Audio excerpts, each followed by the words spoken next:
Hey, let's go. All right. Sorry. Like we call it, Community Reparations Commission meeting to order. It's always a good sign when you have difficulty calling a meeting to order, because that means people are talking to each other. See, it'd make me nervous if it was silence. That would be a problem.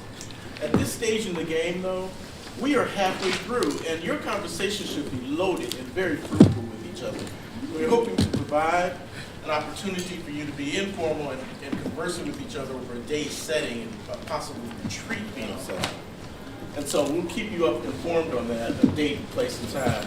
And you might get a note from me personally regarding some other kinds of forms of input that I've been approached about doing that. But right now, what I'm getting, and from my absence, I'd like to say to you, you may not be aware of each other's responses, and so it was enough for me to say to you, thank you for the support, the condolences. I appreciate it. It was a tough month, and many of you came by the house, you emailed me, and I appreciate it. It did help, seriously. It did help. Being part of the community matters. And in terms of that, what I found is, as you made contact with me, several of you all talked to me about being tired. It showed signs and tensions that may have erupted. These are normal things that happen. These are normal, and we're halfway through this process. We've been working together for a year now. And when we get to know each other, that's when we can actually be honest with each other. And that's going to cause some tension sometimes. But we have another year to go. I'm looking at this time next year to have offered a final report to the County Commission and to the City Council, April 2024. So if you're looking at end dates, that's what they're looking for. And so this is what my chart, to remind you of this charge. We started at the end. We started with the disparity studies regarding 5 public policy areas. This is where the IFAs are divided on. But let me remind you that the city and the county apologized and charged us with also offering recommendations for reparations regarding enslavement, segregation, lynching, mass incarceration, and urban renewal were all explicitly stated in the resolutions passed by the city and county. We need to think about those and talk about how to approach them, what we're going to do, because we don't have enough time to do it all. I understand that. But we do have time to talk about how to approach it and what to do about it once this commission has expired. So, being that as it is, my remarks to you are leading to a roll call vote by the vice chair. So. All right. Dwayne Barton. Norma Baines. Here. Renata Conyers. Here. Ronetta Copeland. Christopher Gordon. Here. Roy Harris. Here. Joyce Harrison. Here. Shonda Jackson. Kimberly Jones. Here. Dewana Little. Here. Dwayne McAfee. Here. Tamari Macon. Here. Bobette Mays. Present. Linda McDowell. Here. Tamara Miller. Dwight Mullen. Present. Mildred Nance Carson. Bernard Oliphant. Present. Thomas Priester. Jesse Ray. Dwayne Richardson. Here. Eric Robinson. Here. Raynita Conyers, sorry. Waters, I'm sorry, Raynita Waters. CeCe Weston. Here. Dee Williams. Here. MZ Yehuda. Present. Keith Young. Here. Dee Burris. Here. Tiffany DeBella. Here. Shakiki Giles Baton.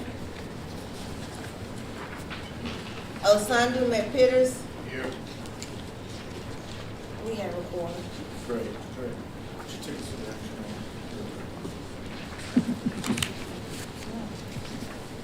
I hope everybody had a chance to review our meeting minutes from our March 20th meeting. And so I would like to approve the agenda as is unless anyone has any changes that they would like seen made, So moved. Second. as well as to be the minutes. Okay. So moved. All those in favor? Aye. All those opposed? All those abstaining? All right, the minutes and the agenda have been. Thank you. Good evening, everyone. I'm Christine Edwards. I am the project manager for the Community Reparations Commission. Happy to be here once again with you all. And I wanted to just go over really quickly the survey response data from the March 20th meeting. You all, hopefully you've had a chance to read these responses. What I'll do is just read through a couple of the suggestions just to let you know that we are mindful of your suggestions. A lot of folks have commented on sharing the IFA update and really appreciating having that IFA update shared at every meeting. Also, there were some comments about making sure that we have enough time for our speaker, so that is something that we have taken into consideration as well. And really just some comments about just timing and just making sure that we're spacing out the meeting appropriately. So we did have 17 survey responses. Our doors and our emails remain open, so we do encourage you to send your feedback, and we want to let you know that we are incorporating your feedback. Any questions? We can move on to the IFA updates. Who's here to represent housing? All right. So as a reminder, if I may, Dr. Miller. So as a reminder, so during these updates, we have 15 minutes for each IFA spokesperson and group to present their update. Also with the Housing and the Criminal Justice IFA, her group has submitted some additional documentation. So that has been provided in your meeting packet. So if you want to read further along, she has provided that for you. Also, I'm going to be keeping time, and this is just a way just to keep our meeting on track. So when you are nearing the 2-minute mark, 2 minutes left, I'll put up this sign that says 2-minute warning. And then when the time is up, I'll put up this sign that says time is up. But don't worry, because after each IFA presents, we have an additional 15 minutes just for follow-up discussion and questions. So please do write your questions down. I'm going to pass out some comment cards. Make sure you hold on to those questions so you can ask them in the discussion period. I'm going to start my timer. Y'all let me know when you're ready. We're ready. All right. All right. Good evening, everyone. How are you? Good evening. Good. Let me know if you can hear me. Yes. Because I'm loud.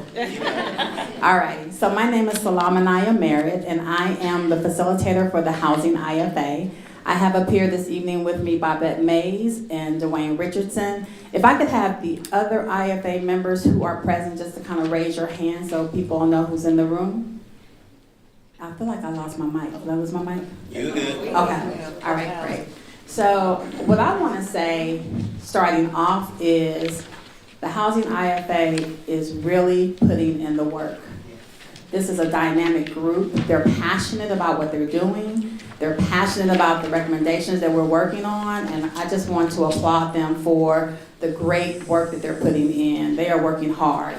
So we meet on the second and third Tuesday of every month at the Grant Center from 6 to 8. There's 2 members that I think there's 1 member who might not know. Mildred Nance Carson is not here, and Tamara Miller is not present as well. So our group has grown as we've done this work, and we're really excited. So some of the key harms that we're addressing is a lack of generational wealth. We want to stop gentrification in Black communities, and we're looking at the lack of competent, let me say that again, competent financial literacy programs for Black people. One of the recommendations that we've come up with, and I think you all are familiar with that, is immediately return all urban renewal land that is being held in moratorium by the city of Asheville to be placed aside for reparations. This is a little different than our initial recommendation that we came out with, which just was to return the land to Black people.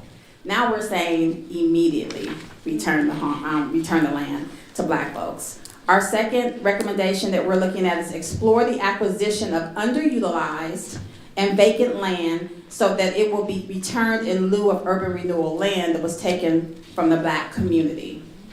And our third is create a land acquisition program that will require at a minimum the amount of acreage that was taken from Black people during urban renewal. So we're saying, yes, we want the urban renewal land back, but we also want however much land you took to urban renewal, we want that amount back. Yes. Do y'all need to go to the next slide? Oh, I thought you had it. Sorry. Is it up there? I didn't know that, y'all. It's all Okay. good. It's all good. There we go. There you go. So if you go to the next one. Next one. There you go. Keep going. All right. There you go. I didn't know that I was driving, y'all. Okay? Y'all gotta tell me I'm driving. Okay, so I'm driving. Okay, so I stopped at our recommendation overview. And it doesn't have all the information up there that I just read to you all, but the document that I created that has the additional information, all of that is contained in there. So I'm gonna turn it over to Babette so she can talk about the IFA overlap. She's looking at me like she didn't know that was coming. My name is Babette Mays. She already said that. Overlap. Education, the location and condition of a child's house plays a significant role in their physical, cognitive, and emotional development and well-being, which impacts their education through improved attendance, better cognitive and behavioral health, and improved academic achievement. Healthy homes promote good physical and mental health. Good health depends on having homes that are safe and free from physical hazards. In contrast, poor quality and inadequate housing contributes to the health problems such as chronic disease and injuries and can be harmful effects on childhood development.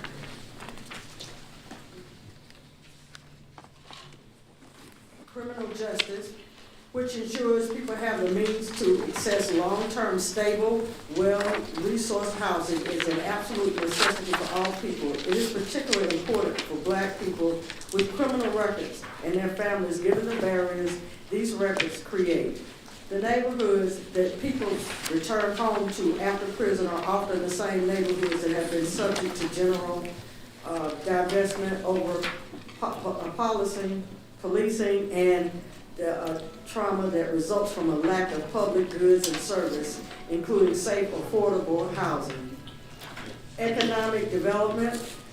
Home ownership allows households to accumulate wealth, create general wealth, equity in a home, and social status, and this is the basis for a number of positive social, economic, family, and civic outcomes.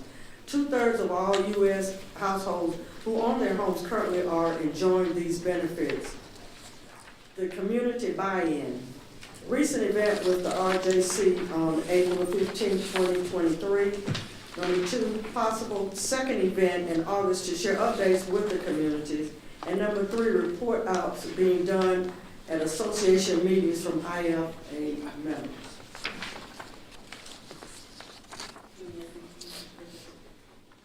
All right, thank you, Babette. So I would like to add about the community buy-in and the community engagement that we're doing in our IFA. So we did have a collaborative session with the RJC, and my shout out to the RJC if anyone's here, for the hard work that they put in for this event on April the 15th. It was awesome. What we found is a lot of what we're speaking about in the Housing IFA mirrors what community is feeling. So I believe correct me if I'm wrong, I believe I may have shared notes from that, and if I didn't, I can share notes from that. The recommendation about immediately returning urban renewal property came from that meeting. So what we were hearing is, we're always talking, tired of talking, let's do something. So if we want to see that the city and the county is serious about the work that we're doing in reparations, we're going to ask that they return that land immediately. What we did after the meeting is I sent over the recommendations to both Brad Brenham and Michael Frew to take a look at them. And they did provide some feedback. They didn't say no, which is good. Thank you, gentlemen. They didn't say no, but they did say that, you know, there's some questions and there's some concerns. But we're optimistic because we're not going to take no for an answer. We're still going to put those recommendations through. And I believe that we have some valid workarounds when it comes to this. So that completes our presentation for the housing IFA. Does anyone have any questions? And don't all ask at once. Yes.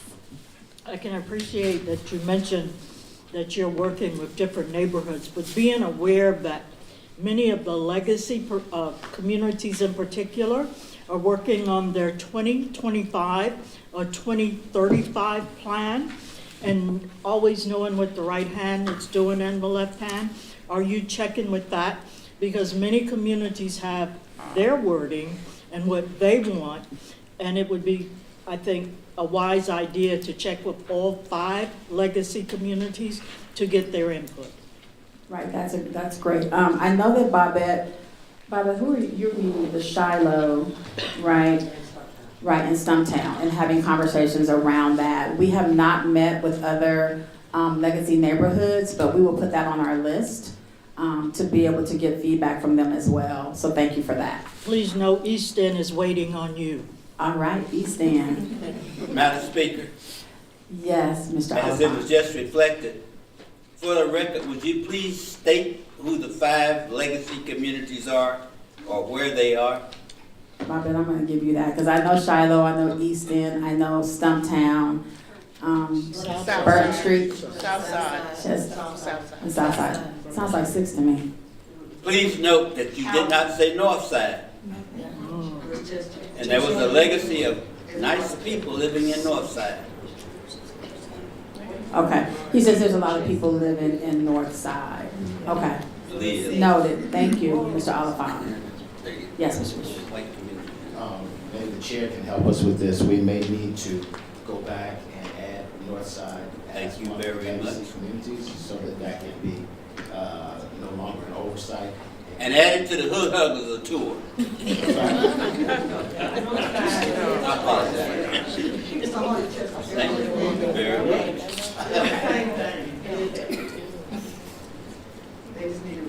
And can you all just kind of say your names as you speak so that we'll know? I'm doing this for the meeting minutes. If you could just say your name as you speak, thank you. And remember to speak to the mic. Go ahead, MC, go ahead. To this mic? Yeah, this is live stream. All right, my MZ Yehuda. My question is, have you all began to discuss who the land will be given back to? Will it be given to the original landowners? Or have you considered other possibilities? So I'll start and then I'll let Mr. Richardson finish it off for me.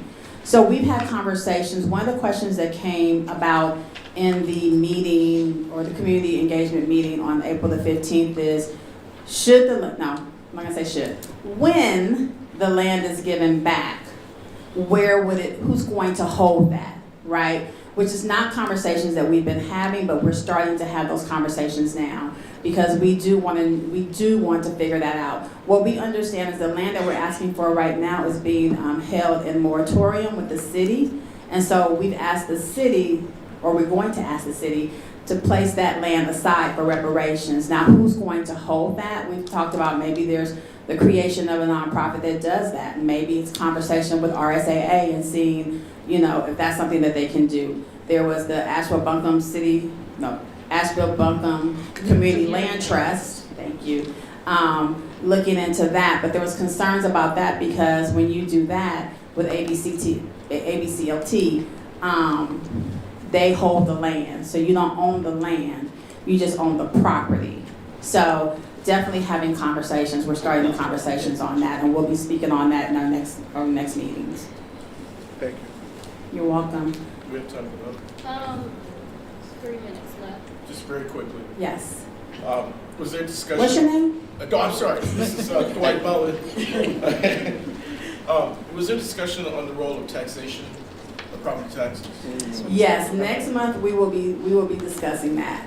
So there was, what came up is definitely around seniors, and them not having to pay property taxes. And I guess I can share, Keith, and correct me if I'm wrong about the conversation that we kind of had, and Michael Frew was in the room with us at that meeting about the fact that the city and the county does not pay taxes, right? So is there a way for us to come up with a program where the city and the county could be, or the county could be put on the deed of homes owned by Black people, right? So that they don't have to pay taxes. And then when they get ready to sell the homes, they're pulled off the deed. Now, is that doable? No.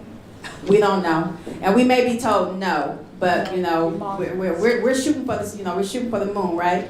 And we'll see what we get. And So there are conversations about taxes, and we'll continue those conversations. Thank you so much. Just one quick one. Yes. The land has been used by the city.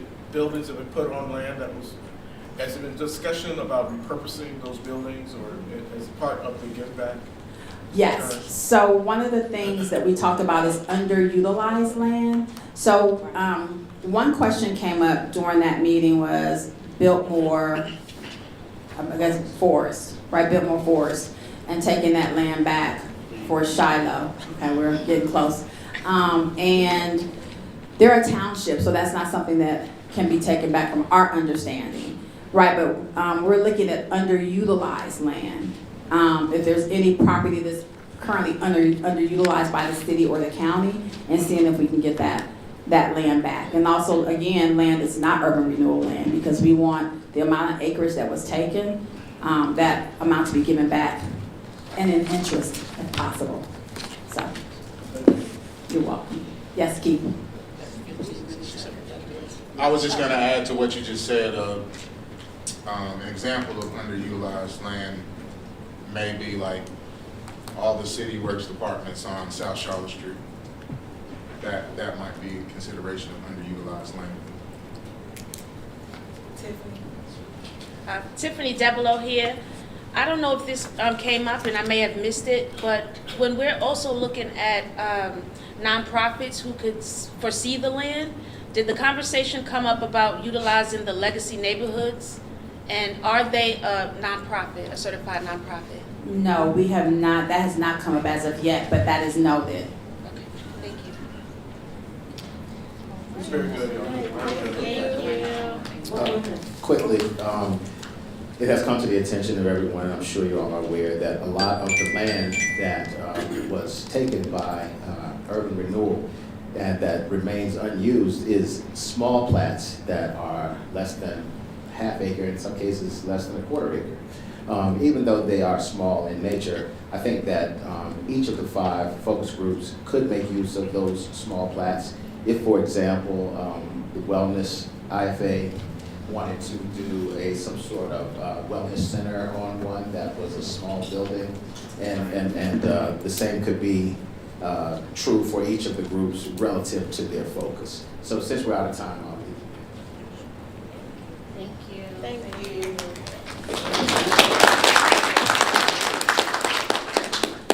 Criminal justice is the next IFA to report out.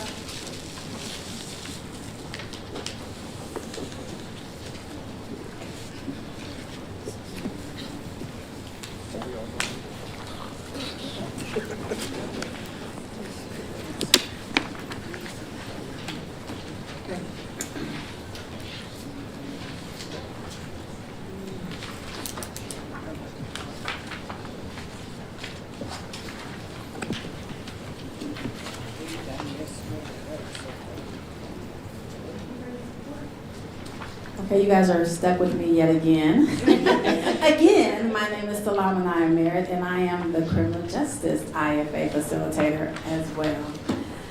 So we have standing here with us Mr. Roy Harris, D. Williams, MZ Yehuda, and Dwayne McAfee. I'm gonna give you a different first name, Dwayne. It was gonna be good though. Again, I want to applaud the hard work that is being put in to, You driving?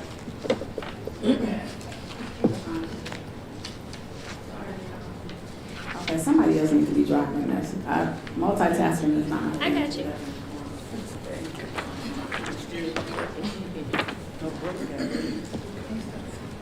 Are there any other of our criminal justice IFA members here? Dewana Leda and Shakiki Giles Baton is not here with us this evening. But again, they're putting in a lot of hard work. I also want to recognize, forgive me, Sasha with the county helps us with housing, so I'm going back to housing for just a minute. But Tiffany Ihanacho and I think Terry Bellamy helps us on that end as well with criminal justice. So just want to acknowledge all the help that we're getting in this room. So we meet on the second and third Wednesday of every month from 6 to 8 at the Montfort Center. The work that we've been doing, one of the things that came out of our work is that we wanted to come up with a mission statement for criminal justice to help to guide the work that we're doing when it comes to recommendations. So the mission statement that we came up with is, the mission statement of the Asheville and Buncombe County Reparations Commission's Criminal Justice Impact Focus Area is to eliminate the harm perpetuated on Black people by the criminal justice system. Some of the harms that we are addressing is the disproportionate rate Black students are being criminalized, the lack of awareness of juvenile custodial rights, and elimination of the school to prison pipeline. And then I'm going to share the mic, or share the cookie as they call it, and let some other people speak. So, who wants to speak on the recommendations?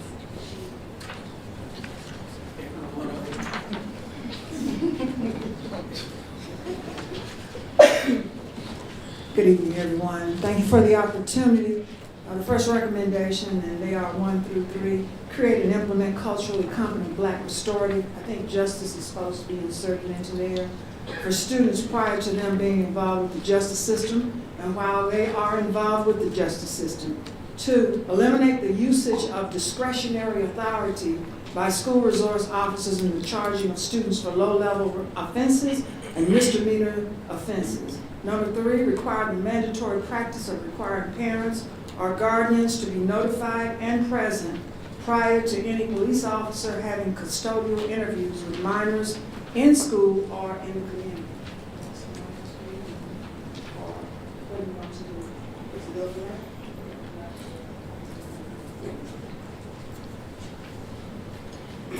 Okay, so for the IFA overlap, criminal justice IFA overlaps with all the other IFAs, specifically as it pertains to this recommendation.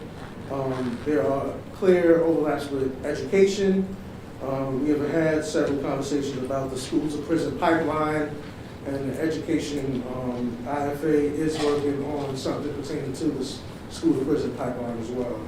So we will have discussions with that group. And then just historically, to be educated as a Black person was criminalized in North Carolina state law. So during like the Black codes, the time of the Black codes, so that's not something that we will overlook as we're developing recommendations.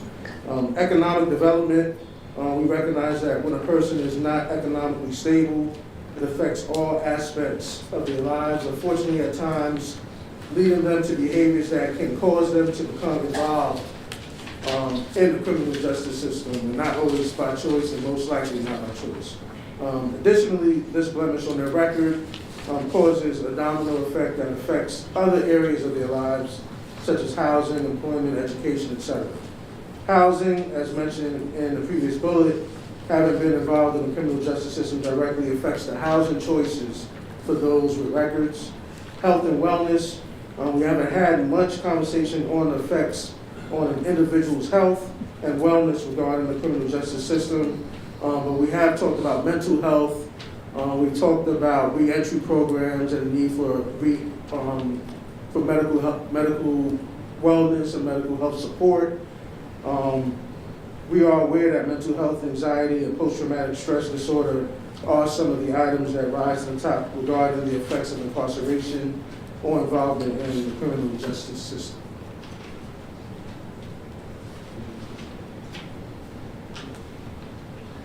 Hi guys, my name is Wayne McAfee, and I want to talk a few minutes about community buy-in. Can you adjust the mic just a little bit, please? Thank you. Community buy-in. And also, although we're here about reparations, there are some community buy-in initiatives that we need to start talking about right now. And one of those would be, for example, that when you get that summons to show up for court, please don't act like you're a rich white person and try to get out of it. We need you in that box.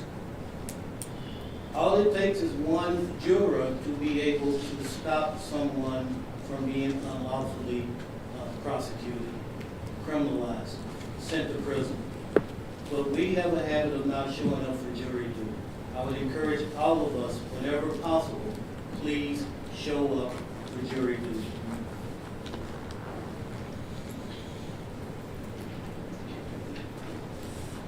Additionally, I'd like to add that we will be in conversations with the RJC as we would like to have a similar community engagement event as the one that Health and Wellness has held and as well as Housing has held. Do you have any questions for us? Really? I'm just trying to catch up. Oh, And my question is, Your name? Dwight Mullen. My question is, there are records for juveniles that are held by the courts, but there are also records held by the schools. Are both of those sealed at some point as a way of disrupting the pipeline? I don't know. It's because they're digitized, and I don't know how you seal digitized records. right. That's a great question, and I don't have the answer to that, but that's definitely something that we can look into. Juvenile records are sealed. As far as the school system, as you know, they're the chief way. 65% of all juvenile complaints come in this city, county really, because they're county complaints in the criminal justice system, come from the school system. And that is urgent. If they're juveniles, generally that record is suppressed. The other part that we found was interesting was that administrators, unless it's highly violent or threatening, have the ability to have discretion not to prosecute. And that was evidence in 2 or 3 years ago when the city manager, Deborah Campbell, and the command staff at Asheville Police Department went to the district attorney to keep 24 black kids from getting charged criminally. So we know that it can be done. So thank you for that question. Thank you, Dean. Any, yes. Sandu Peters. Have y'all had any conversations with law enforcement or lawyers or anybody from the school systems in discussions with your recommendations, or is it on your agenda to bring these people to the conversations that y'all are having? Thank you for that question. That's a great question. We actually wanted to meet with education on that. And then we had Captain Lamb with APD. He attended our last meeting and he was sharing some information with us. So we'll definitely be reaching out to him to get some more information on this. Oh yes, I forgot about that. I wasn't at that meeting. I apologize. So we've also met with the sheriff and the DA as well. Tiffany has a question. Hi, Tiffany. Hi. So my question is around the second bullet of the recommendations overview. Can you explain to me, when you're saying eliminate the usage of discretionary authority by the SROs, are you saying to remove them from the school? No, not to remove them from the schools.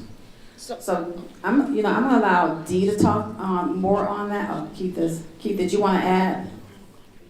Keith is adding something, but Dee, because that was something that you kind of led, so I'll allow you to speak on that a little bit more. Thank you. So basically, what we have in the school resource officer system, or had prior to the change, and I hate to go back to David Zack, but prior to his coming here, was a school resource system, and particularly with Asheville Police Department, that was pretty non-responsive to discretion. And so it starts from the top down. It starts from the top of command. And Chief Zack has done a pretty good job, as well as Lamb and some of the other command staff. They do have discretion unless it's pretty violent, like a gun or something like that, as to whether or not to charge students. It was pretty draconian before. We were involved in the middle school where the principal had the authority to bring criminal charges. And then it just escalated and then put those children in the criminal justice system. But they can exert authority to have those charges removed. And that starts with whoever is in leadership at the Asheville Police Department. And thankfully we've got somebody who regards these children as human beings. I don't know if that answers your question, but that is what discretionary authority can do and what it cannot do. It can change lives, and they have the authority to do so unless it's a life-threatening situation. The young people that you saw and the young black girl that came here and presented before us was one of those 24 black students. And it changed her life forevermore. I intend to see her being a real community activist. Discretionary authority, quite simply, is that when a black child violates whatever rule, they are more likely to be charged than a white child. So they are doing that discretionary authority all the time. It's just not benefiting us. It's benefiting them. We want to make sure that that's a level playing field. And if they can discretionary decide not to arrest or send a white kid into the criminal justice system, we want that same in place for our kids. thank you. And the reason why I say that is also because the school's report card speaks to the fact that more white children are displaying behaviors that calls for expulsion. Meanwhile, black children are the ones that's receiving the charge. Mr. Oliphant? Bernard Oliphant. Is there anything in place, or are there any groups in place that intervene for children or youth at this time while we're working through this process? When something starts like that, our children are accused or identified as being troublemakers or low performers? So to my knowledge, and I don't know if you all know of anything, there is not. Can Mr. McAfee adjust some of that? I think Mr. McAfee is going to come up. There are some organizations in the pipeline right now. One in particular that I'll talk about is Black Man Monday. Black Man Monday is already at this moment in the schools, talking with our young people, trying to be the bridge between them being expelled, being suspended. Some of these kids, most of these kids are already at risk, already behind. So anytime they're suspended, they're just piling up. So we want to eliminate that, but we also have to put something in place for if they cannot be in the classroom, we want to provide some type of instructions for them. If they have to be suspended, we want them in front of good people who will give them some of the skills that they need so that they can stop being put into these positions to begin with. So there are programs, and Black Men Monday presented to Mr. Cassida and a bunch of principals just last week as we tried to implement what we're going to do to get involved. And I say we because I am personally involved. Is that a 501c3 organization? Yes, it is. Thank you. I just want to say too, that when you look at this document, it is so pressing that something be done. That is the key, and that's all that I would say. Thank you. I just have, Go ahead. Ms. Okay. Bobette. it's a question, it's a two-part, it's a question, I'll be real quick. I know Black Man, you Monday, are you also involved in the county school system? Because and I say that because maybe 2 or 3 weeks ago, a young black girl committed suicide, and she was at Reynolds. So, yeah, I know it's a broad spectrum, and I know that the county has sometimes difficulty in letting people inside, as far as you could come into they'll talk with you more in the city, but if there's maybe a way that with what you're doing, that you can involve the community also, so that we could help to be involved in that process of moving. And just so you know, when we decided to get involved in the schools, it became clear to us that the county schools are in just as dire need as the city schools. We are focusing right now at Reynolds High School. Okay. Okay, that's where we're spending the bulk of our time. But we plan on expanding and reaching out in every way that we can. Thank you. Thank y'all so much. Let me just add a quick story to this. As most of you know, I walk all the time. And when I'm walking sometimes and I see blue lights, I gotta make a decision. Roy Harris. Sometimes I have to make a decision. Do I go if they have someone pulled on the sidewalk? Do I walk past it, around it, through them, and or one of those things? Last Tuesday night, I think it was blue lights came on out in front of my house. And so on my way to the bathroom. So. And I came back and I did the thing that the lady did and do the right thing. She would sit in the window, pull the ignition blind up, and I pulled it up, and a cop had stopped someone there. And the first thing I started to ask myself, is it a black person in my neighborhood? But the more I looked through dim eyes, I was able to say, no, it's a white guy. And I guess it was around DUI. And so they were going through the motion, trying to get him to walk the line and all of this, which is, in one sense, was entertaining to me. But it was amazing how long it took them for them to figure out whether or not they need to go to the next level. Finally, at last, another cop showed up. Luckily, this was under a street light in front of my house. And I got to thinking, what would it have been if it had been somewhere else? But I guess the gentleman knew, maybe if they're going to stop me, I need to stop under a traffic light. They went through the process, and finally last they took him, he got in the car, but it was like, just to see that scene and all that played out with that. Because there was a young lady in the car with her, and she got out and she disappeared. I'm like, where did she go?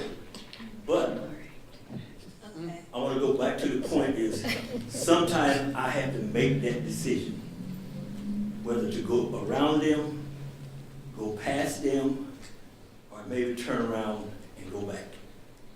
And that happens a lot of times as I walk over the city. I'm headed to North Asheville. Y'all pray for me. All right. Thank you. Thank you. Thank you all. So, I would like to call up the economic development groups.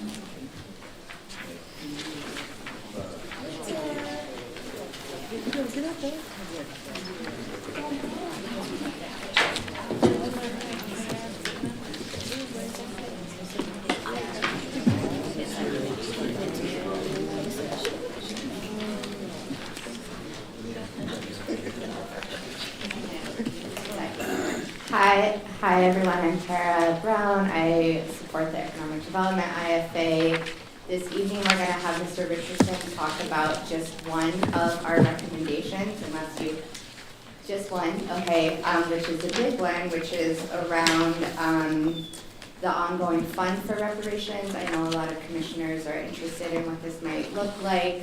We have a draft recommendation for that here that says establish a private fund for reparations that can accomplish goals and accept funding from private entities that the city and county may not be able to accept funding from, or accomplish goals that the city and county might not be able to.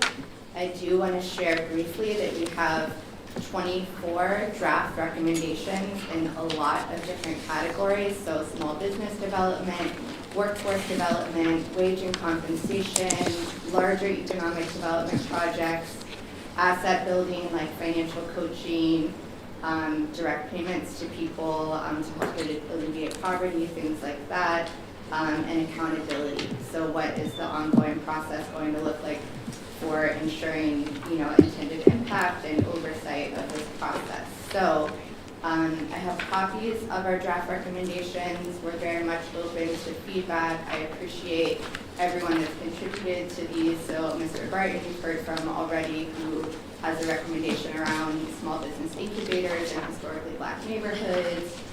Kim Jones is part of our group, and she helped us even just come up with all of these categories.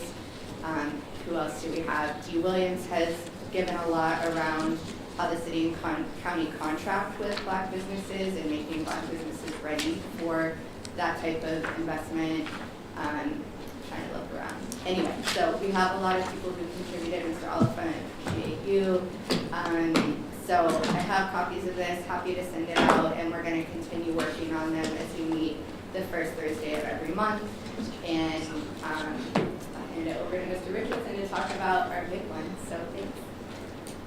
Thank you, everyone. Wayne Richardson. We know that the city and county have put X number of dollars forward for this project, for the Reparations Commission. We know that it is a penny in the bucket of what we will require to accomplish the goals that we are working towards here.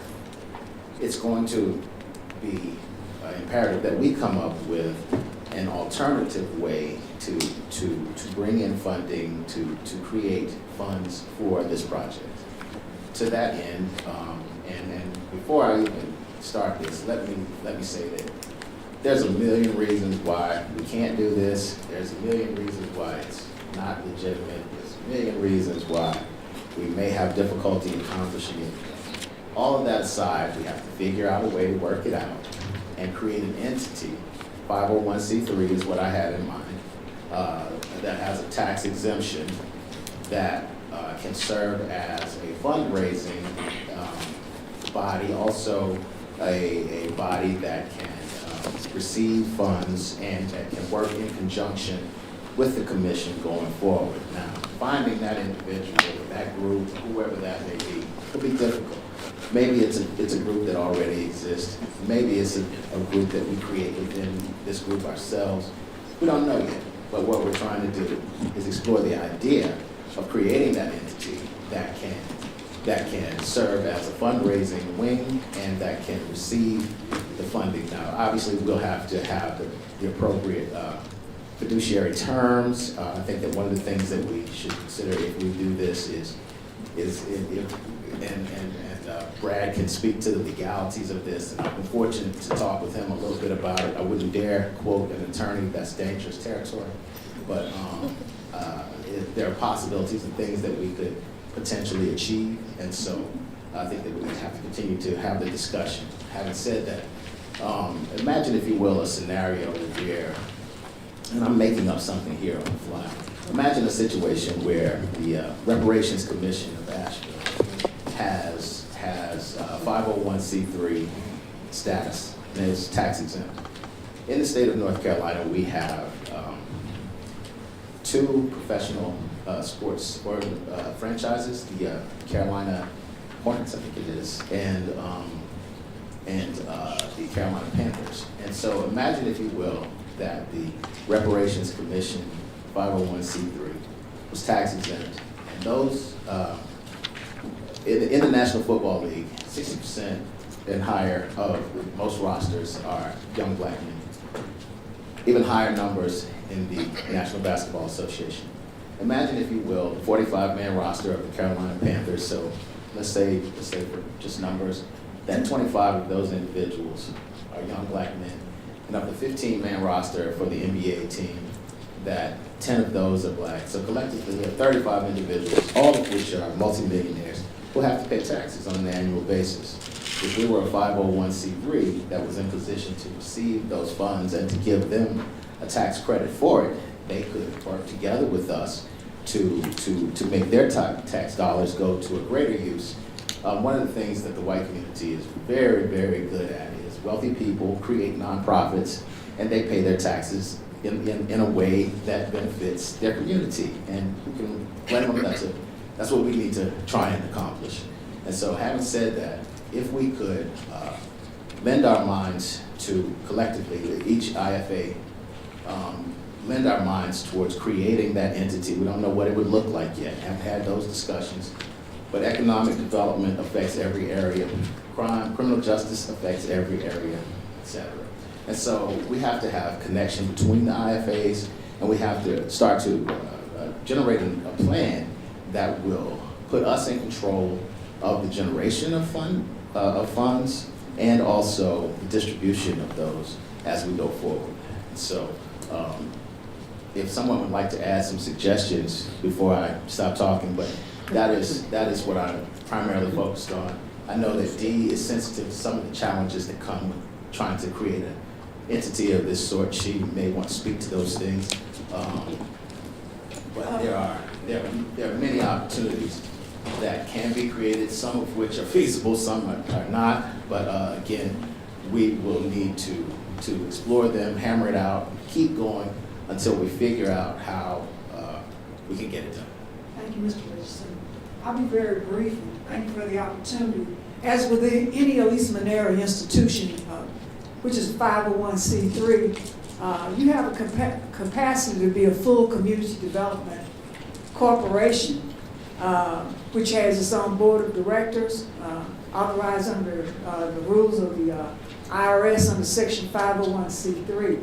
That would entitle this entity to have donations, and also, yes, it would not be liable to pay income tax on any properties which it owned as well. I would say to you that there are other limitless possibilities. There may be even for-profit enterprises that you might want to launch to make this entity much more sustainable. So that's for a further conversation. We've had some of those, and basically, I know we were talking about the city ascribing its name to a deed so that homeowners wouldn't have to pay taxes, but per general statutes of North Carolina, there are emoluments clauses that govern, that really rule against that. The only way around that is a 501c3. Now, there may be some hybrids that are out there, but none that would comport with the ability to be tax exempt on everything that you did, except for some for-profit corporations that you might set up as subsidiaries. Social enterprises are the going thing now. Fee for services, that is another thing that you might want to consider as you set up this corporation. There's a lot of a need, and I think according to the disparity study that the city is doing right now, which is probably going to show a need for more ethnic minority-owned firms, you could full well charter some fully viable commercial firms and make a killing off of it. Become a public contractor and go after those dollars. But those are other intimate conversations that do need to be held and held to benefit the community. So thank you, Mr. Richardson. If you have any questions, I'll answer those. Other than that, I'll just take a seat. Thank you. I think that we would be wise as a group to engage Brad, the attorney, to speak to us one night about the possibilities, if there are ways that we can structure this, if there's an approach that would be prudent for us to try and accomplish to embark on this path. But I think one way or another, it comes down to the fact that we're never going to get from the city or county the amount of money that we will need to accomplish our goals. So simply put, we'll have to find another way, just as we have as a people across time had to figure it out one way or another, how to get done what we need to get done. So the sooner we embark on the mindset of creating that entity, that's one more day that we'll be closer to that goal. Thank you for listening.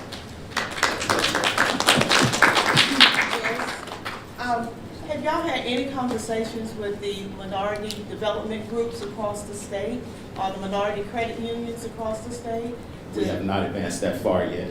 We are in the process now of trying to, the concept, the idea is just sort of being shaped, if you will, and trying to decide what the possibilities, what the logistics, what the necessities are to first create the entity. Your experience would lend you toward being able to show us how we could approach those people. Are you talking about a CDFI, Joyce? A minority Not CDFI? necessarily, it doesn't have to be a CDFI. It can be like, there are many minority credit unions across the country. I mean, if we could get in with one of those and kind of, you know, talk about how do they set themselves up here. We tried that years ago at self-help, and it's just hard to get it done. But if we have this group that might be able to push something like that through, that may be able to happen. There are many minority economic development organizations across the state that we could tap into and be a part of what you're talking about doing. And it's so easy to not create the wheel, but to join the wheel. I'm taking the lazy approach. I feel like I'm helping to throw this idea out there, go sit down after that, and let everybody else go to work. But I'm saying it will take that level of experience and in-depth knowledge that you possess and that others do to help us put together. This will be something that will have many moving parts, and it will have to have many disciplines to accomplish the goal. So I think that it's time to start that conversation.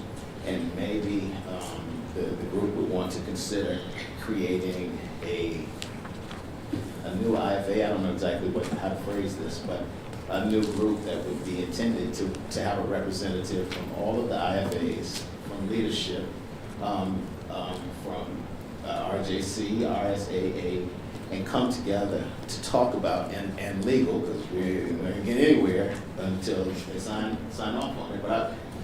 But where there's a will, there's a way, and I feel that Brad will show us how to create that pathway, and we'll, you know, the expression we all were raised on, God helps those that help themselves. So we'll need to help ourselves to accomplish. And let's not forget that there's also a new hockey league. So when you start talking about the sports, let's get into the hockey league too. They just into that. Look, I'm pressing upon those young brothers. But wherever we can find that, I mean, it could be national, international, who knows?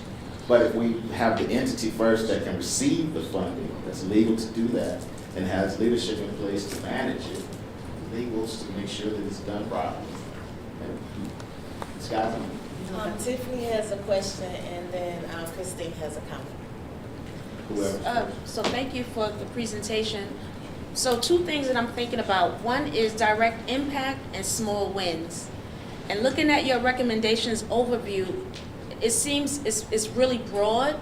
So as an IFA, as the Economic Development IFA, are you looking at specifically small strategies of implementation, or all these bullets are the recommendations? And I do hear you when you're saying you're putting the ask out there for all of us to collectively think together, but is your IFA focused on specifically certain wins? Oh, I wanted him to do it, but specifically, Tiffany, we have looked at immediately setting up a minority supply and development council so that minority-owned businesses can be not only mentored but contracted with anchor institutions and governments to bring immediate money in.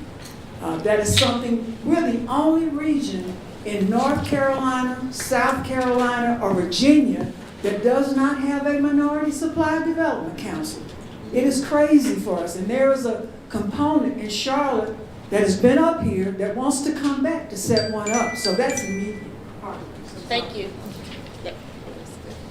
just real quickly, thank you for that comment and thank you for that question, because that was going to be the same thing that I suggested for your group, which clearly you're already working on it. To Ms. Harris's point about the minority credit unions and organizations, perhaps one of the recommendations, in addition to the Supplier Development Council, maybe you could have a summit where you have a convening of all these different groups, come talk together, information sharing, or have a series of summits or something like that. That could be one of the recommendations. I just want to put that idea out there. I think Tara, you and Tara would be best suited. Yes, absolutely. I just want to put it out there. That's all. All right, that convenes our, well, we go into additional follow-up discussion. And we have, it's 7:05, and I did just want to say, sorry, to Tiffany's point, I do have print out double-sided our current draft recommendations, so I'll bring one to you and anyone else who wants them. It changes like every week, but I can bring you what we have right now. It's very detailed. yeah, we have 5 minutes for additional discussion. Listening to these IFAs, I'm sorry I missed the last meeting. May I encourage you to not hold back, do not abbreviate, give us what you got. You talked about it, you developed it, you collected material. We need all of what you got. Don't hold back on it. So we actually have 5 minutes for additional follow-up discussion. We also have some note cards that I can pass out. And as we progress in the meeting, if something comes to you, please write it on the note cards and make sure that we get it so we can get it to the respective IFAs. So is there any follow-up discussion or questions around the reports we received? Okay, not at the moment. So I will pass these out, and then Christine, we're on the old business. All right, so we're going to move to old business, and we're doing pretty good on time. So the next item in your agenda packet should be the RFP, the request for proposal. Is called the Comprehensive Audit Sees Harm Impacting the African American Community. This is, of course, a result of the work that the audit work group put in several weeks ago, and also a result of the immediate recommendation that you all passed. So kudos for that. The RFP has been published. This is public. It is available everywhere. And if you want to just look through this RFP packet, it is a solicitation where the city and county, this is being facilitated by Buncombe County. They're looking for a vendor to facilitate the services that are listed in this scope. So thank you to those who served on the audit work group: Bobette Mays, Bernard Oliphant, Asanda McPeters, Angie Williams. The deadline for the RFP or the proposal response is June 8th. Y'all, this is a mouthful as you're reading it. It's both legal and technical. And if you want to really get to some of the heart of what overlies with Reparations Commission, I would point you to the subtitle Scope of Work. It's 5.0. It's nearly in the middle of the report. There's no page numbers, so I can't give you a page. But the scope of the work is the part of the RFP that coincides with our particularized interests through the IFAs. If it's not stated clearly, if something's left out, please let us know. Please let us know. But this is tough. This is tough reading. It is, and we also want to just make sure that it's comprehensive. I know in the conversations we talked about making sure that it was comprehensive in each and every focus area was covered. What else? So that's the information that we have right now. Again, it's available for y'all to read and share if you might know of some vendors that might be good for this particular work. That's it.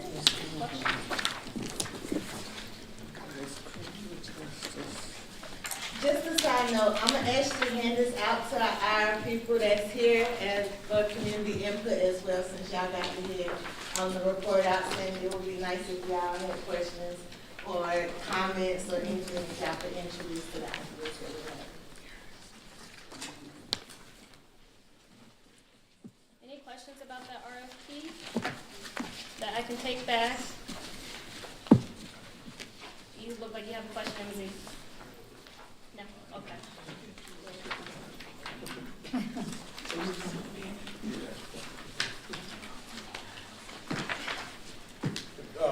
As you're reading through this and digesting it, I see you probably will have a question, if it's nothing but clarity. Please focus, please send an email directly to Christine or to me. We'll make sure. We'll make sure we can respond to it. But I can't believe we're actually running on time and schedule. It would be really great if we could begin our new business with the report from, where? I just have a question. Please. And this is really just speaking to, about the RFP, but if someone sits currently on the Reparations Commission and they have the capacity to apply for this, would they have to come off the commission? Like, is there a conflict of interest with that? Yes. We're gonna have to check. I mean, I'm pretty can confidently say that there is a conflict, but we can make sure, but yeah, pretty confident in saying yes, but we can double check. Thank you. It is. Oh, it is.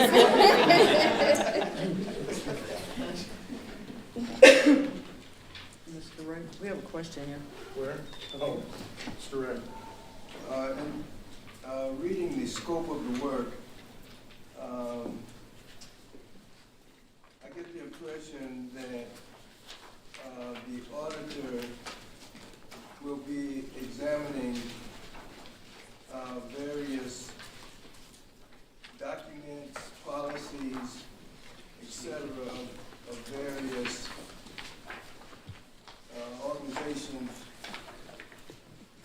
And the question just came to mind as to whether these organizations will be completely open to give the auditors the documents and policies and methodologies that need to be examined. Are we assuming that they're going to expose all of this to us?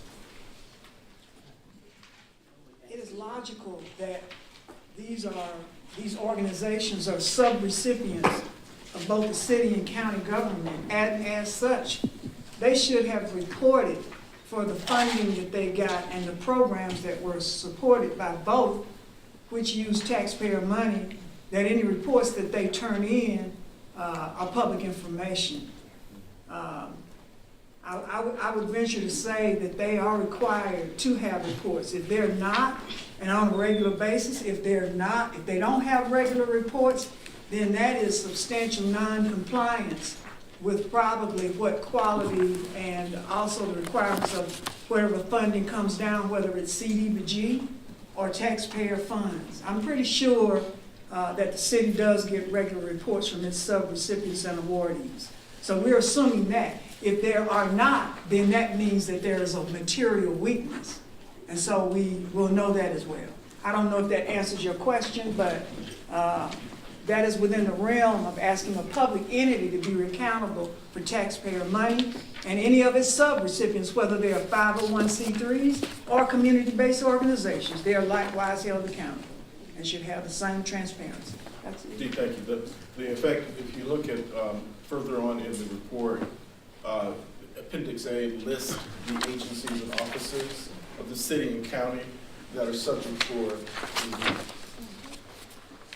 And these, I think, are the offices that Commissioner Williams was talking about. But I have the same skepticism in that I've done this kind of research, and burying the data or delaying the data are just two of the strategies to not get the data. So we must be alert. Must be alert. When is the expected due date of the audit? So that's a good question. So the awards, it looks like if on the RFP schedule in this little table up here, the award announced by July 3rd. So if the RFP proposal is due by June 8th and then the contract is awarded by July 3rd, what I believe we're going to be asking a vendor to do is to develop a timeline, and that timeline is going to be based on the criteria of this board, this commission. So that's the evaluation criteria. It is based on applicant experience, alignment with express wishes of the Community Reparations Commission, timeline, approach, and cost. And so that is the criteria. And so we know that we want to get these results, and we want to know the results of this audit in a timely manner. So we're going to be working alongside this process to make sure that that happens.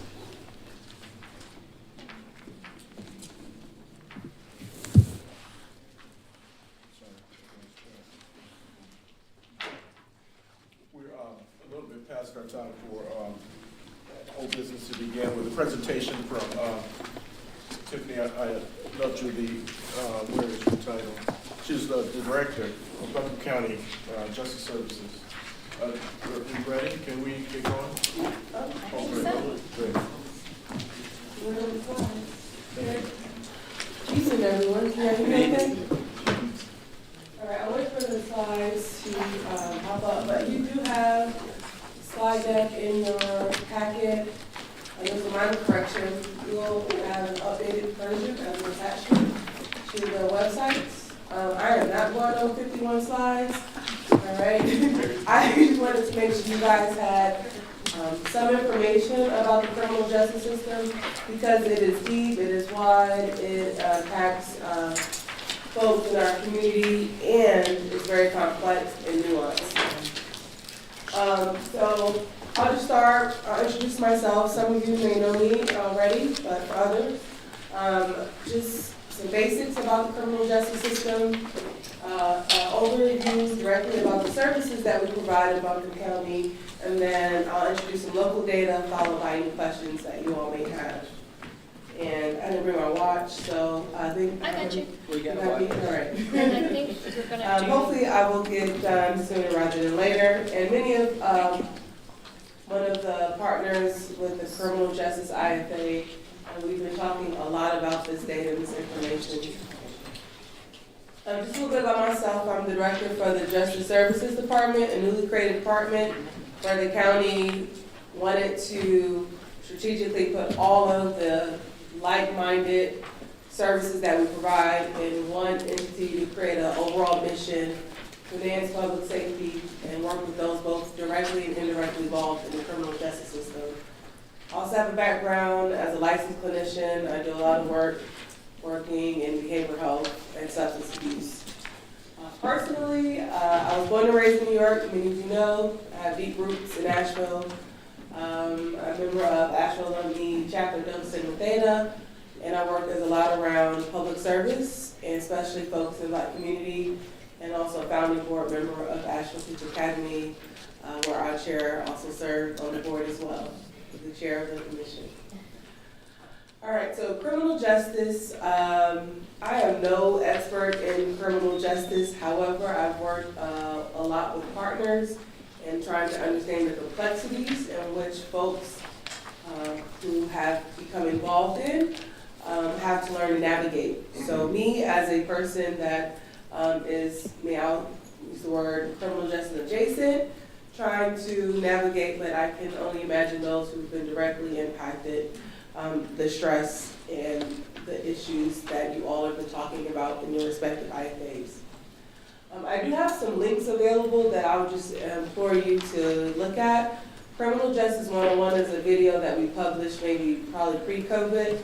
It's an 8-minute video, but it just talks in as lay terms as possible about the interface when someone has to interact with the criminal justice system from the point of entry to kind of the re-entry aspect. There's a lot of data and dashboards that we are continuously developing as we grow staff capacity to look at data. The state has also been kind of championing racial equity work. Right around the time of the murder of George Floyd, the governor issued and the administrative office of the court had a task force for racial equity. A lot of their programming and recommendations are aligning, not programs, excuse me, recommendations, kind of aligning with the same conversations we're having here locally. And then our criminal justice IFA presented on the school to prison pipeline. The states recognize that as well, and they are encouraging communities to develop a school to justice partnership that looks at reducing the amount of youth, especially disproportionately affected Black communities, being impacted by the school to prison pipeline. And so getting stakeholders together, have one in Buncombe County. They're just starting to work coming out of COVID.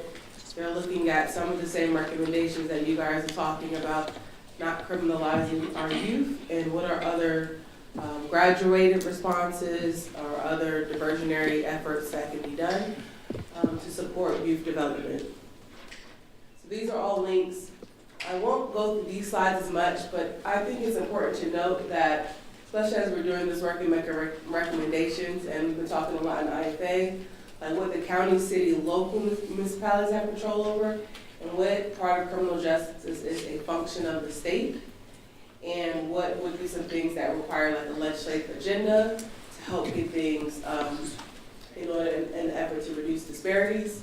So our highest court in Buncombe County, where felonies are heard, or civil suits over a certain amount, and the appeals are seen in our Superior Court, and if anything higher than that, it does go to the state.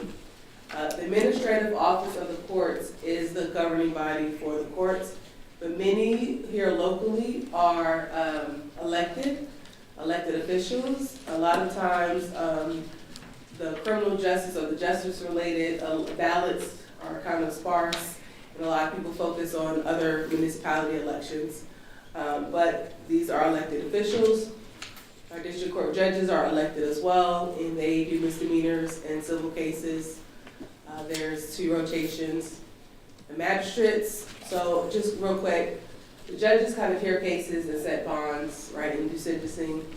Magistrates are reviewing, are the ones that are filing the charges after the police make their arrests based on probable cause.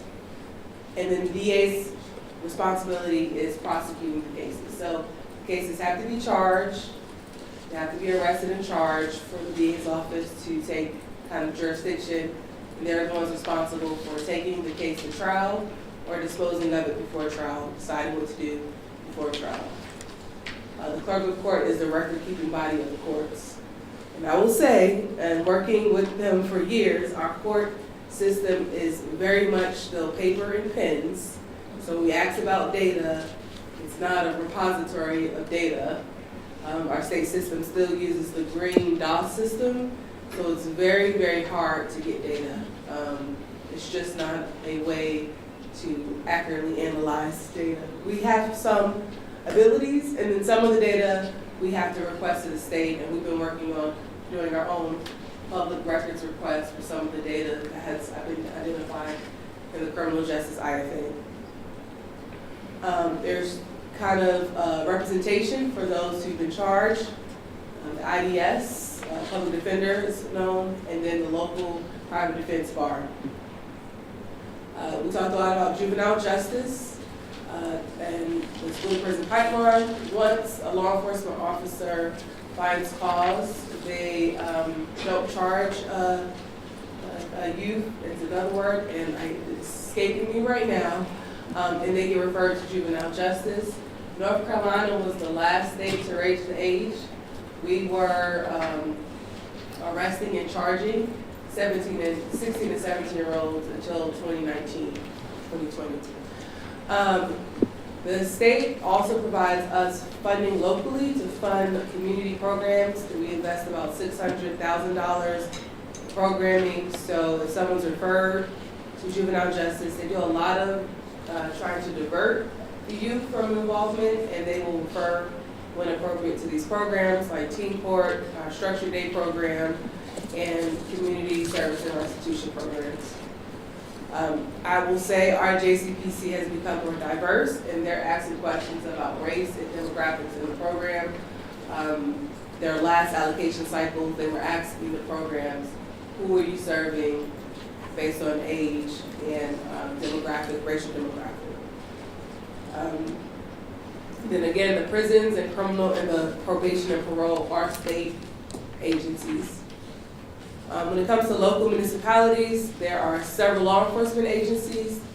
The sheriff is responsible, in addition to the other kind of local law enforcement statutory requirements. They also have to provide security for the court and responsible for those that come into the jail. We have in Buncombe County, which is unique, a central way of keeping a master name record.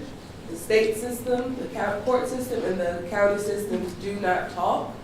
And our governments have partnered up, I believe they're 30 years in existence, to ensure that there's a master name record and we can try to understand someone's involvement as much as possible using the centralized data entry. And then specifically, I mentioned the county has a justice services department. This is not statutorily required of counties, but we were investing a lot of money in different public safety initiatives. And so creating a space where we can collectively work to reimagine justice. There are several different programs. I don't have time to talk to Jeff about them all. But these links on the website can just show you how to learn more about the programs. But of course, we're operating the Family Justice Center. Those are folks who've been impacted by domestic violence, intimate partner violence, specifically sexual assault, child abuse, and elder abuse. We have jail diversion programs, we have reentry programs, we have a center for justice involved folks to come up. When the judges are doing bonds, we have consideration for pretrial services. So if someone's relatively safe to be in the community, but may need some more support to ensure they come back to court. And then we have treatment courts for those who are struggling with addiction and mental health. And so we also try to coordinate efforts and look at issues that address kind of the system through the coordinated community response, domestic violence, our Justice Resource Advisory Council, and I've already mentioned the Juvenile Crime Prevention Council. We are trying to use data in our decision-making process. I have a lot of different data that talks about the way people are being impacted aggregately. So I've presented a little bit about data about each of our programs, and then I'll talk about victimization is the word that these folks who have been impacted or been victim of a crime, and I think the last data point was just our jail population, which many people want to know more about. So we have a dashboard where we capture pretrial services. It's right now in PDF form. But overall, there in February, there's about 600 people on pretrial. 160 of those identified as Black. So that's about 24%. So when we look at our disparity rate, our population of Buncombe County as being Black individuals is roughly 5 to 6. Anything over that is a disability. But it aligns with our program data, roughly aligns with our jail data. So when it comes to compliance, that means someone did not get a new charge while on pretrial. They did not get a new charge. They didn't violate a condition of their release. And they came to court. They call that a compliance rate. So 68% of Black people were compliant compared to 62% of white people. So we do see more compliance, but it's not statistically significant. But this also just talks about how many people are on pretrial and the risk assessment that's provided. We have a diversion program. It speaks to our enrollment and our completions. We have roughly 82% that are white being enrolled in programs and 14% African Americans. Our completion rate for Blacks is slightly higher at 16%. But we also want to look at the time it takes somebody to complete the program. And we're looking at how do we reduce this barrier and equalize and create equity in how long someone's completing the program. We also, so our diversion program, basically they're getting a misdemeanor charge. The DA's office has agreed to dismiss the case. And why this is important is collateral consequences. You can get that off your record and expunged if the case is dismissed. And so understanding people's impact with having these records. We look at how likely someone is completing the community service requirement, as well as attending classes. And we do have some work in terms of class attendance, making sure our classes are more accessible, making sure the material is relevant, and so we are having these conversations. Interesting enough, we compare what's called the relative rate index groups, the likelihood of someone's experience. The closer you are to 1, that means the group are having the same experience. Black people are 3 times more likely than whites to appear on the calendar, but they are more likely to be eligible. However, they're less likely to enroll. So we want to make sure that we understand why folks aren't enrolling if they're eligible. We also have a felony drug diversion. So folks who have been charged with possession also can have their felony charges dismissed if they complete the program. We broke that down by race as well. When we looked at the program, Black people were more likely to be bonded, or booked on these charges that were compared to the community population. 3 times more likely to have the charges eligible for the program. However, white people were more likely to enroll. So, well, they're enrolling, they're completing, they're the ones getting their cases dismissed, right? So how do we create equity in ensuring people can get their charges dismissed at the same rate? We have our treatment courts. For years we've known they've not been diverse, and termination rates for Black clients were 33% compared to the termination for whites. What is termination? Based on new charges, non-compliant with the program, and so they're more likely to be terminated. The numbers are relatively small because it is a small court of people, but again, people are being affected. We also looked at our Veterans Treatment Court, and those are for folks who served in our armed forces. A small percentage of Black people that are enrolling, and 2 out of 3 of those did not successfully complete, compared to the 8 exiting individuals who are identified as white. And then the Black people that completed the program took almost a whole year longer to do so. So we do have a lot of work to do. We do a lot of diverting people to treatment. We screened 557, and as you can see, the percentage of non-white people being screened, but the percentage of clients being released to treatment, that starts to decrease. So we're trying to look at where and why these are happening, and there are some assumptions that we can discuss, but I want to make sure I give you all the information if you have specific questions. We provide services to folks in the community once they've been released. This is a demographic breakdown as well of who's getting services. Our prison reentry.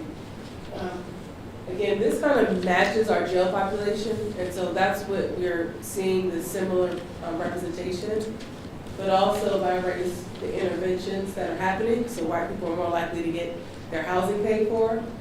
But a lot of times, Black people end up going back to family. They have a place to stay. And then next is employment application, cell phone, and direct employment. So actually acquiring a job that they're for. In our racial equity action plan the county issued, there's a section specific to our justice services work. What we're doing in terms of our services is trying to reevaluate and redesign.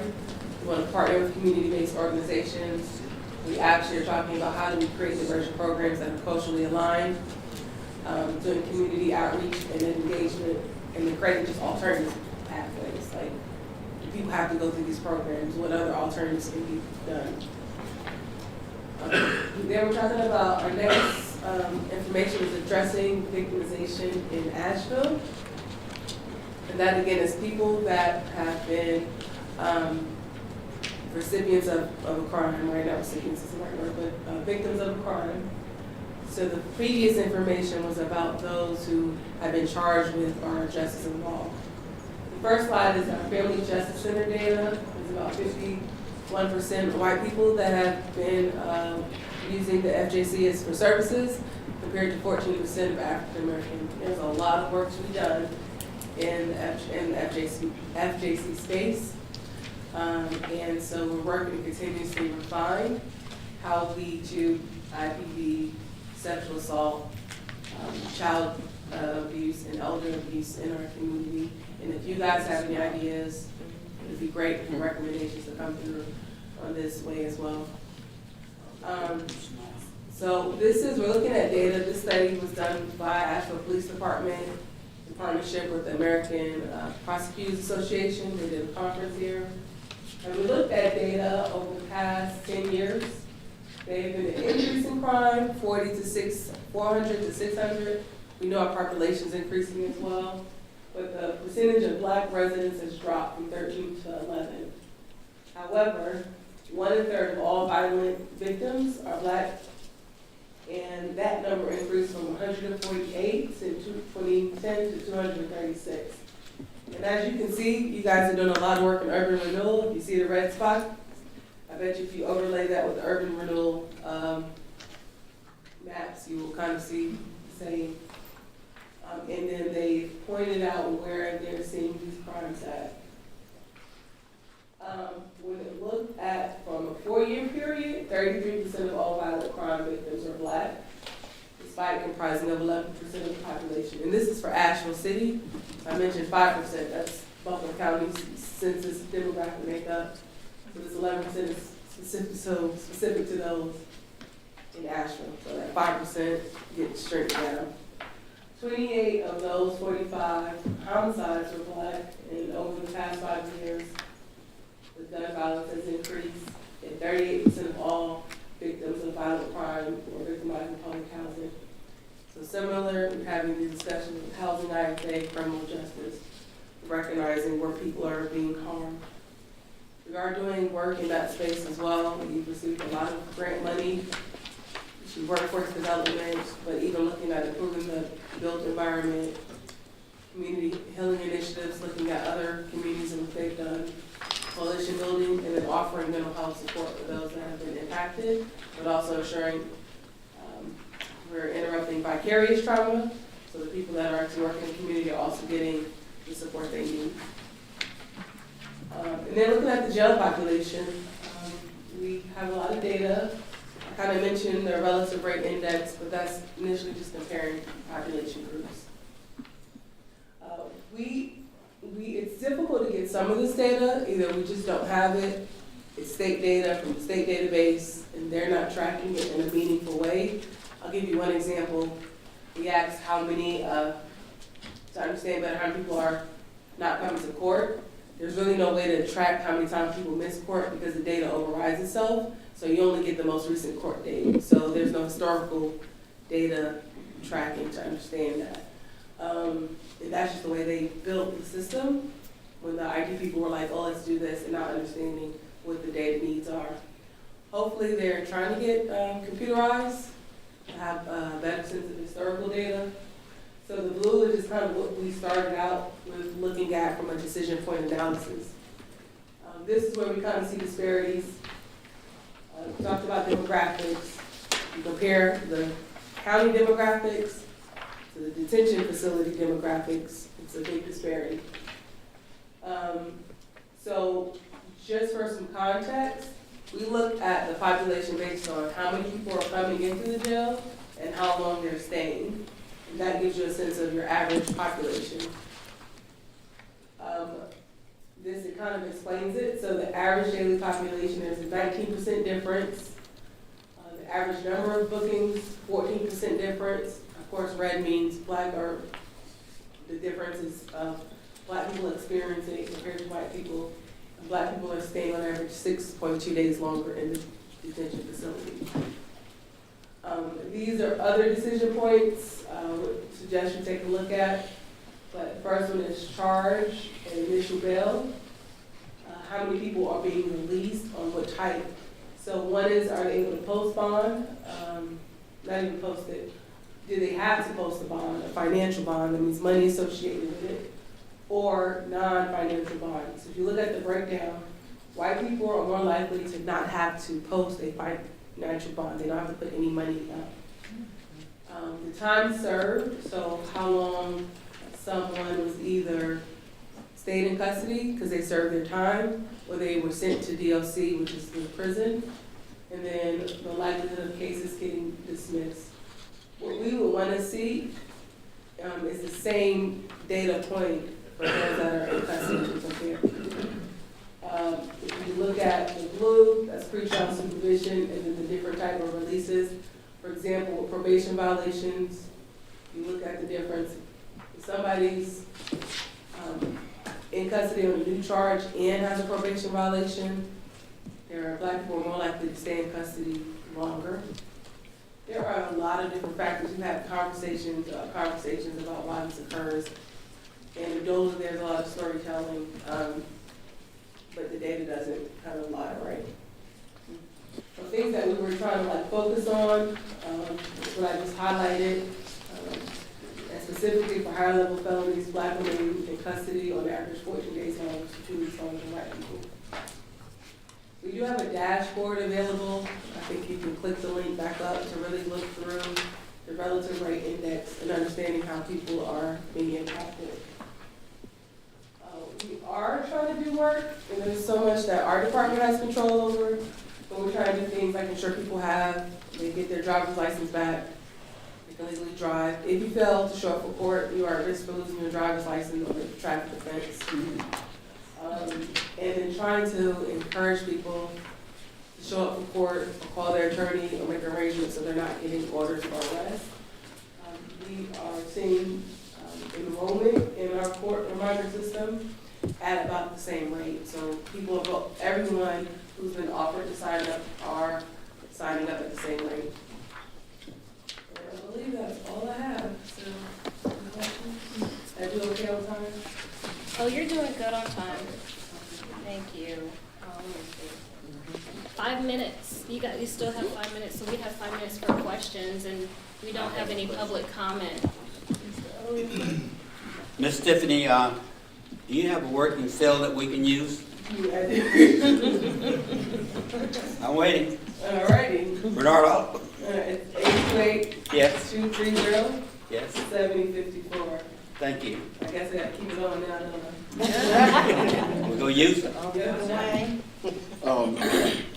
Given all of the information that you presented to us, what would be the best way for the Commission, the Criminal Justice IFA, what would be the best way for them to connect with your office, if you will, and bring to bear the data that you have gleaned? What would be the best way for that IFA to work with you to better the overall situation, our experience within the criminal justice system? Sure, I have a criminal justice IFA member. I see MZ still present with us. Or do you want anyone? Or answer that? I have my own answer, but She actually works with us in the IFA. Okay. And we have definitely I'm utilized her services. She is definitely there for every meeting. Dwayne? Yeah, I've got a couple of questions when it comes to the data. Is it possible for us to track police officers and the rate that they arrest blacks as compared to whites? Is there a way for the data to show the state or the Buckley County sheriffs and the relationship of their arrest record opposed to black and white? Is there a way to address the magistrate and his assessment of bail or lack of bail based on race? I would like all of that data, because we keep talking about systematic racism, but at some point, there has to be a person involved to allow this to take place. And tracking it.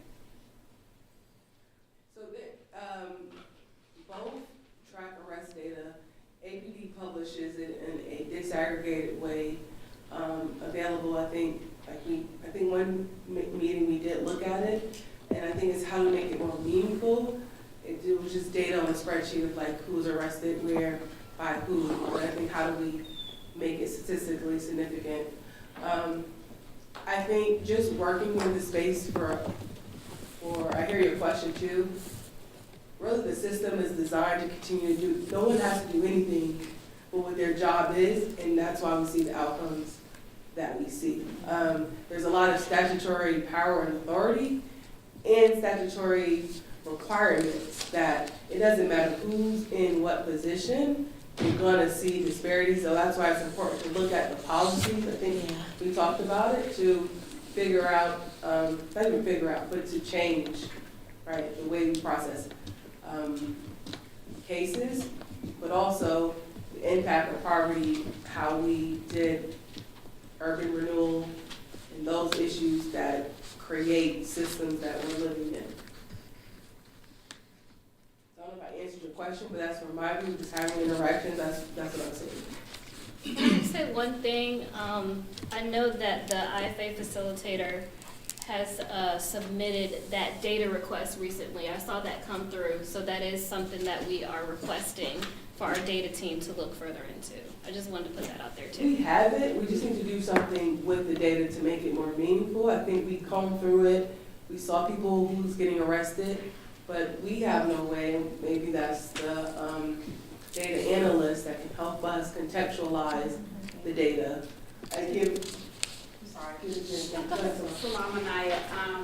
So the data request that I put in was the one with regards to the officers and their arrest. Right. So we don't have that because Okay. we want it by officer. Okay. Just to clarify. Thank you. Because there was another arrest. Yes. I think, but still, if we get that data, Right. we still need to get some analysis to it. Right. Tiffany? My question goes back to the juvenile justice portion. So when you say services for undisciplined and delinquent juveniles, does that mean students with attendance issues? Do they fall under this? So I don't use that language. Right, but it's that is, definitely deficit language here. Huh? It's deficit language. Yeah, it's very archaic language that we're working with folks to help change. Truancy has been a charge, or is not charged, I can't remember the name, but yes, youth have been referred to juvenile justice for truancy. Youth have been charged or being charged for vaping, fighting. Some things I heard about, I was like, we're doing what? So I think have those conversations that they are having about how to give power to schools to create their own disciplinary responses instead of just referring to DJJ or to the SROs. So could this, so speaking in terms of truancy, could that be a reason why the data is disproportionate for Black children? And not the fact that they're committing violent crimes in school, but it's based on factors of attendance and vaping in the bathroom? So I believe you're looking at that racial report card, is that what? Well, that too, but I'm also just looking at the language, and we know that the data just across the board is 65% of our Black children only make up 14% of the school, but they're 65% as far as the behavior issues or DJJ. So I was just wondering, is that based on violent crime or truancy? We can parse that out. I'm not sure about it includes all of that. I think to your question, we can request that we get it parsed out by charge type. I think there is a public document that's already around, so you just have to find that, but that's a great question. And I meant to say thank you for your presentation. Really appreciate the information. Dwayne. So we know, I'm sorry, back in the day, there was an expression called the hanging judge. And we knew he was a hanging judge because he disproportionately hung a lot of people. We should have the same data when it comes to our judges now about how they go about doing their job. And I think data is very key here because it's going to show a spotlight on what certain officers are doing, And just for example, do we have a particular school or high school that tends to send our children into the criminal justice system at a higher rate than other schools? All the data is important and necessary as we try to figure this out. So we do have that data on school referrals by race, and the data by judges. Other jurisdictions do judicial report cards. I think usually a nonprofit finds that data to report on it, but we could make a request to the state. We require a public record request to get, sentencing by judicial officials. Tim, I really appreciate your presentation. I've done this work. I can't believe you got this far with it, and congratulations. And I really encourage you to continue, because I know that there's some other areas. For example, just this, tracking recordings. That's tedious, time-consuming, labor-intensive. It's going to have to be done. But necessary. Absolutely. Very necessary. And I think, so I'm looking at it from like what other jurisdictions can do. And you guys made a point about like community buy-in and showing up for jury duty. There are other jurisdictions, they do judicial court cards, they do court watching, they sit in court. They are active on the councils. We have 2 councils that are criminal justice represented. They volunteer in teen court. There's a lot of like about community buy-in, about how do we, getting to know when you have an election ballot, like who is running for office, like those types of things can also help drive change. I just wanted to make a quick comment to you, to what you said about the hanging judge. Even if you knew who the hanging judge was, it would be hard to replace him, because generally judges here run unopposed all the time. Do other things, but we still have the data. No, I got you, totally agree. But they always generally run unopposed. We have a bar that usually don't run like in opposed to their judge, because they, at the next day, have to go back before the judge. Well, we vote on them, we don't know who they are anyway. So let's be real here. We don't know who they are. And if I can pick out a particular name, I will go with it, but there's no guarantee that that person is going to represent me in any way, shape, or form. So we don't know who the judges are that are on the ballot. And that's the thing about like the system is designed, it's an adversary system. Even if the judge is the most impartial judge, they're getting facts and findings from other parties too to help drive their decision. They get information from the DA's office, they're getting information from the public defender's office, they're getting information from the police department, they're getting information from the victims. Like these systems and how they're perpetuated to design, you can put anybody in that chair and they can be the most unbiased person. We're still gonna see pervasive disparities unless we do something different. Thank you so much. Thank you.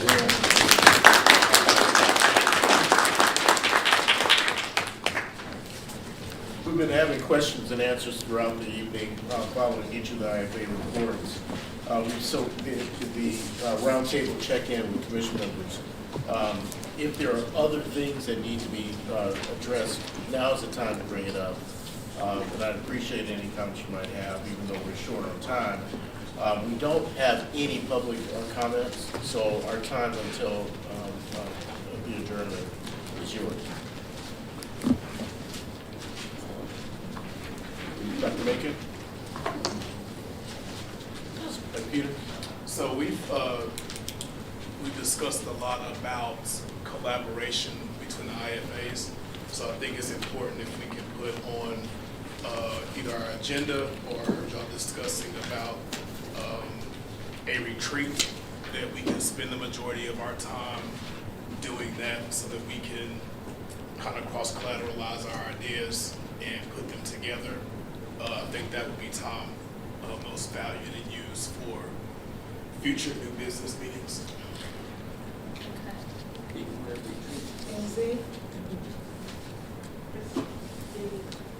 I know a few groups have discussed independent commissions to make sure that these recommendations are carried out and constantly assessed. So along with what was just stated, maybe that's something that's added to that discussion or retreat that should happen. Can you repeat that? I'm sorry.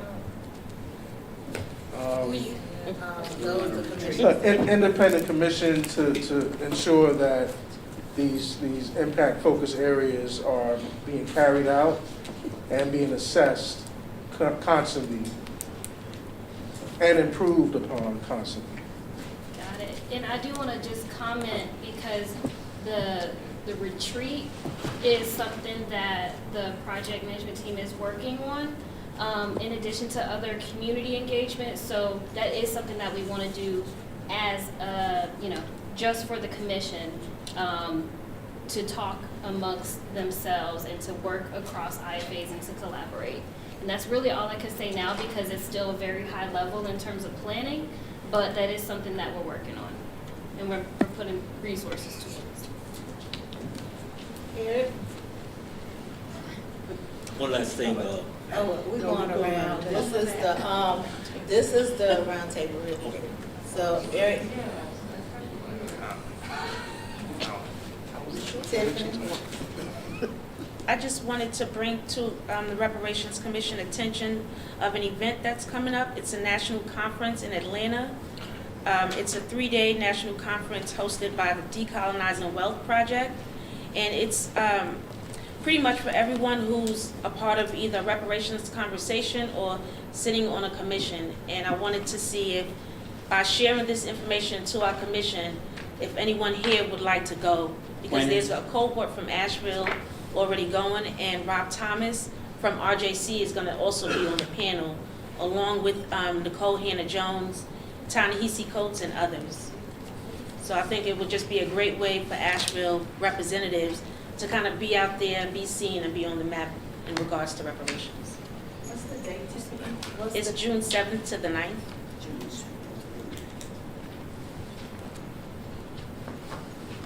Okay, now share. Thank you. Keith?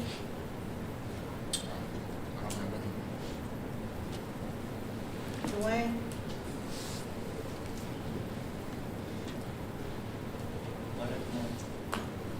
Shonda? Dwayne?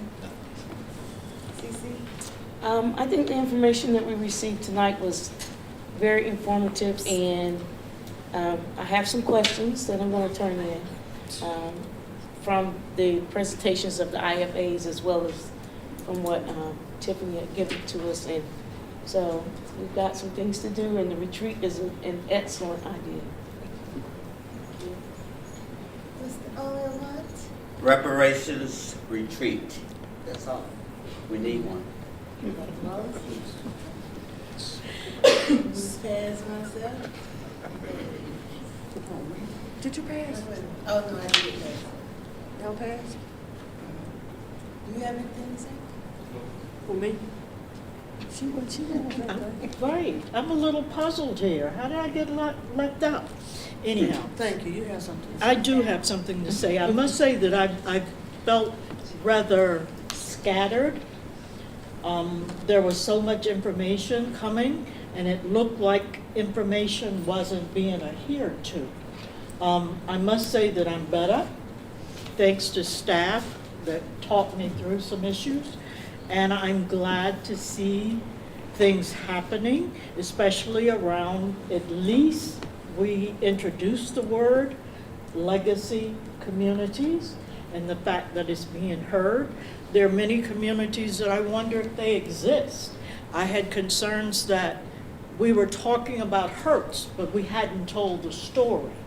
And at this point, I'm trusting of the process. But I have to say, I'm still a little scattered.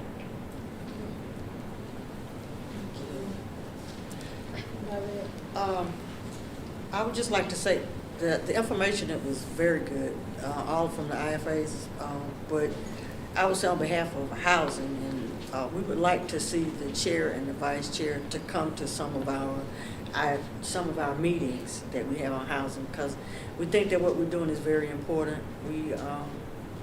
We're a group that we agree to disagree and still work together, And at the end of our time that evening, we have come to a consensus. So we invite you all to come to our meeting. At least if both of you can't come at the same time, just partner up one with the other and just to see what we're doing, the work that we are doing. Thank you. I would like to see us go back to the beginning where we talked about what the definition of reparations is. We never addressed that, so maybe just revisiting some of those things in the beginning that we skipped over. And I feel like all of the IFAs, we have our recommendations, we've shared them, and every time we meet, maybe one is added or taken away or updated and things like that, that we maybe start these meetings as a brainstorming session to kind of work through, because I feel like we're maybe stuck and cannot move forward with our recommendation work without getting input from everybody to say, you know, like Ms. Harrison shared with us information, so we can look into that now, you know, and just help us to move along in our recommendations. Not to say we can't do that, but I feel like we need a next step or start moving in the next step way, you know. So just, but I'm thankful to everybody for presenting and great information. All right, Thomas. Mr. Ray? Ms. Harrison? Well, I kind of agree with Tiffany. Because it's so much that we're doing, that each IFA is doing so much, but they all interact. We haven't had the chance and the opportunity yet to interact and to share. I can't go to a lot of meetings. I love to go to economic development, but because of the meetings that I do with the IFA and the housing, it's very hard. I hear some of the stuff that's happening, but I can't always give my input, answer a lot of things. And I'm an economic development person, so for me, when I hear stuff, I like to be able to give input. And so I think the retreat would be a bigger place to be able to do that and to share. I've worked so much with childcare, with new business, old business, development, banking, credit unions, setting up different venues or whatever. I can't be at everything and do all the things, but I would like to share the information that I have up here so that it works for the whole group. Does that make sense? Yes. And I think a retreat is a way to be able to do that and to share it, because I did this for about 25, 30 years, and I just have so much up there to share, and I would like to give it if I can, but I can't go to every meeting to do that. So that's it. Thank you. Mr. Harris? I would ask that we as a commission and we as a group really support our chairman and our vice chairman. I attended a meeting with Dr. Mullen last Sunday, and I can see they're starting to work on him already. With the questions, kind of questions they're starting to ask him, so they're just, but he's gonna need our support, he's gonna need our prayers, our concerns, and our support as he represents us on a national level, not just a world level. And so he's gonna need all that, because the enemy is out there. They're coming after him, and if they have to come after us through him, they will. And so just to, when he has to go places, let's support him. When he has to be on radio, TV, or any of those things, I ask that we support him.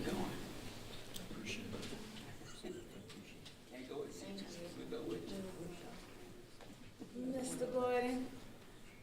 Yeah, I think I'm going to dovetail on what MZ was saying. I think everybody needs, all the IFAs need to be looking at accountability and what does success look like. So as we're developing recommendations, what does success look like? Who's going to hold the county, the city, whatever entity accountable? How are we going to make sure that what they agree to do gets done? Because we know the history of the city and the county is nothing gets done.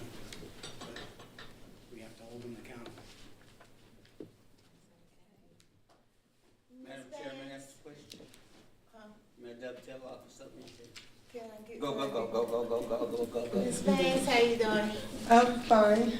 Hi, everyone. I think the information has been very informative. I'm sitting here trying to absorb most of it, but it's hard because there's so much information.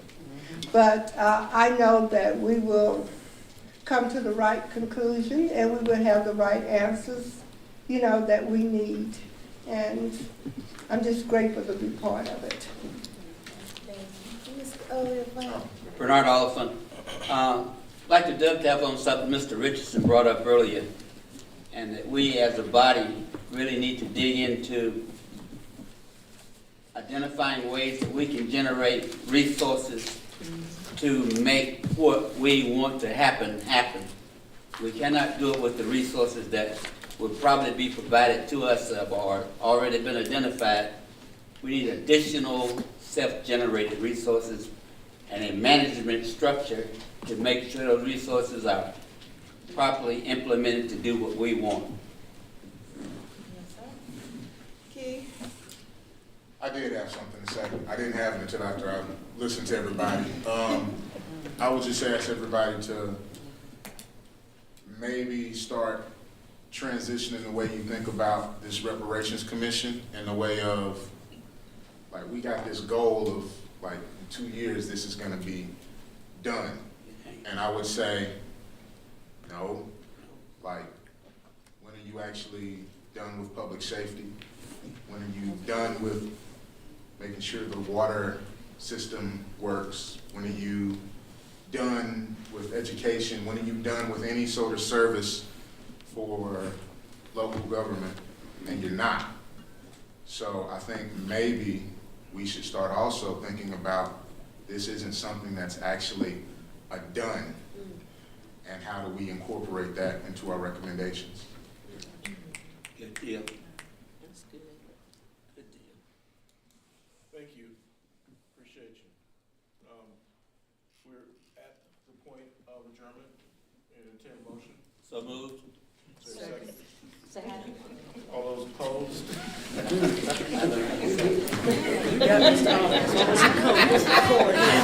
Real quick. So moved.